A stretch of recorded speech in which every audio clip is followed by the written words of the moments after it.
जय सिया राम। इस अंक में माता अहिल्या द्वारा भाव विवल होकर प्रभु श्री रामचंद्र जी की स्तुति का उल्लेख है। पर सतपद पावन शोकन सावन प्रगट भई तप पुंज सही देखत रघुनायक जन सुखदायक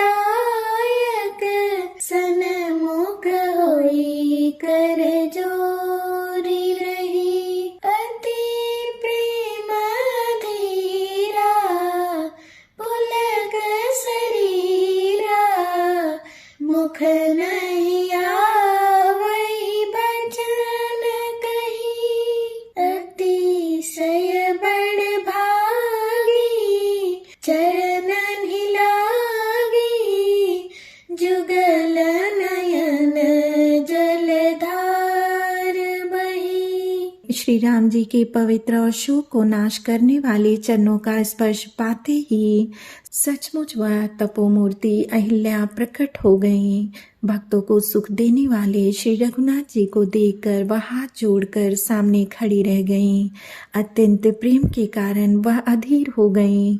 उनका शरीर पुलकित हो उठा, मुख से वचन कहने में नहीं आते थे। वह अत्यंत बड़भागिनी अहिल्या प्रभु के चरणों से लिपट गईं और उनके दोनों नेत्रों से जल की धारा बहने लगी। धीरज मन कीन्हा प्रभु कहूँ चीन्हा रघुपति कृपा भगति पाई अति निर्मल बानी स्तुति ठानी ज्ञान गम्य जय रघुराई।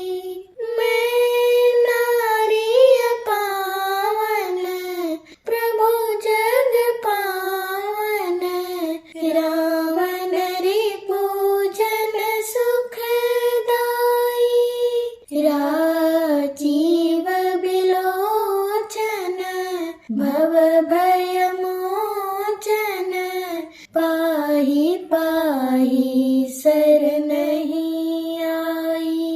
फिर उन्होंने मन में धीरज धरकर प्रभु को पहचाना और श्री रघुनाथ जी की कृपा से भक्ति प्राप्त की। तब अत्यंत निर्मल वाणी से उन्होंने स्तुति प्रारंभ की। हे ज्ञान से जानने योग्य श्री रघुनाथ जी, आपकी जय हो। मैं सहज ही अपवित्र स्त्री हूँ और हे प्रभु, आप जगत को पवित्र करने वाले, भक्तों को सुख देने वाले और रावण के शत्रु हैं। हे कमल नयन, हे संसार के भय से छुड़ाने वाले, मैं आपकी शरण आई हूँ।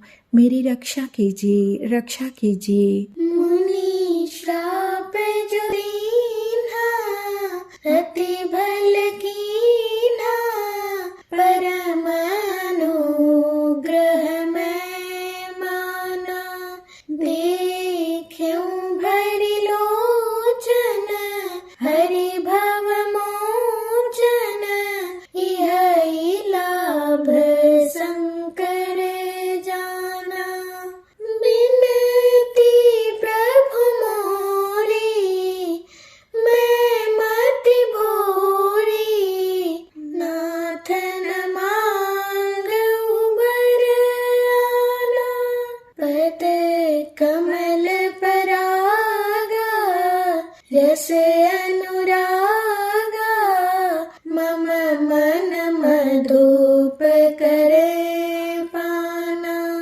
मुनि ने जो मुझे शाप दिया सो बहुत ही अच्छा किया। मैं उसे अत्यंत अनुग्रह करके मानती हूँ कि जिसके कारण मैंने संसार से छुड़ाने वाले श्री हरि को नेत्र भर कर देखा। इसी आपके दर्शन को शंकर जी सबसे बड़ा लाभ समझते हैं। हे प्रभु, मैं बुद्धि की बड़ी भोली हूँ। मेरी एक विनती है, हे नाथ, मैं और कोई वर नहीं मांगती, केवल यही चाहती हूँ कि मेरा मन रूपी भौरा आपके चरण कमलों की रज के प्रेम रूपी रस का सदा पान करता रहे। जेहि पद सुर सरिता परम पुनीता प्रगट भई शिव शीस धरी सोई पद पंकज जहि पूजत अज मम सिर धरे कृपाल हरि एहि भांति सिधारी गौतम नारी बार बार हरि चरण परे जो अति मन भावा सो बरु पावा गए पति लोक आनंद भरी। जिन चरणों से परम पवित्र देव नदी गंगा जी प्रकट हुई, जिन्हें शिव जी ने सिर पर धारण किया और जिन चरण कमलों को ब्रह्मा जी पूजते हैं, कृपालु हरि आपने उन्हीं को मेरे सिर पर रखा। इस प्रकार स्तुति करती हुई बार बार भगवान के चरणों में गिरकर जो मन को बहुत ही अच्छा लगा, उस वर को पाकर गौतम की स्त्री अहल्या आनंद में भरी हुई पति लोक को चली गई। अस प्रभु दीन बंधु हरि कारण रहित दयाल तुलसीदास सठ तेहि भजो छाड़ी कपट जंजाल। प्रभु श्री राम जी ने ऐसे दीन बंधु और बिना ही कारण दया करने वाले हैं। तुलसीदास जी कहते हैं, हे शठ अर्थात मन, तू कपट जंजाल छोड़कर उन्हीं का भजन कर।